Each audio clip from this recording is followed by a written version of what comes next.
So yun guys, ngayon gamit natin yung Revo, test drive lang natin.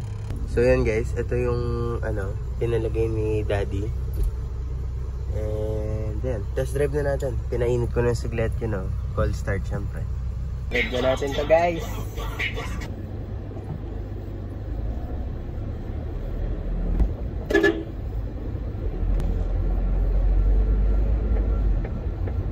So yun guys, sa shifting wala namang problema, okay siya. Tapos sa manibela, sobrang gaan. Okay din yung shocks, hindi pa patay. One thing na maingay dito itong aircon.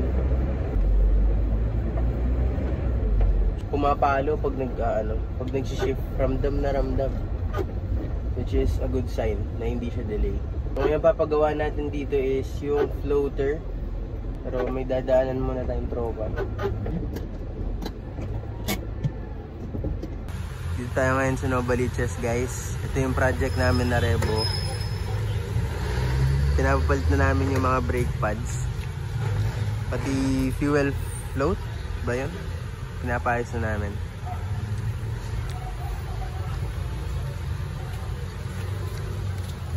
Tanong na rin kami kung magkano yung aabutin. Pero orig paint pa to. Second owner kami. Pero nagtanong na kami, so abangan nyo na lang yung outcome.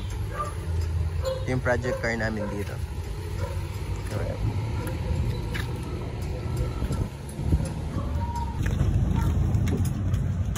Yung binili namin na guys. Yan, fuel tank float. Dahil hindi gumagana yung gauge ngayon Yung loob. Tignan nyo naman. Medyo madumi pero sariwa pa. Walang punit yung upuan. Balat suha pa yan tol. Yung binili namin, fuel float. So pag nagka-oras, i-repaint ko yung mugs. Kasi siyempre nabili namin na ganyan na. Boy gutter ata may ari Kami hugutin natin. Yun yung Revo yun guys. So balak namin dyan ipahilamos. Tapos ngayon pinagawa brake pads, fender liner, pati yung mga pinto. Okay guys, so update doon sa Revo. Napagawa na yung floater. Okay na din yung mga brake pads. Napalitan na din lahat. Tapos yung sa fender napa-align na dahil medyo nakabagsak. Ganun nakuha. So, the rest ng mga plan dun sa project na Revo, gagawin natin yun soon.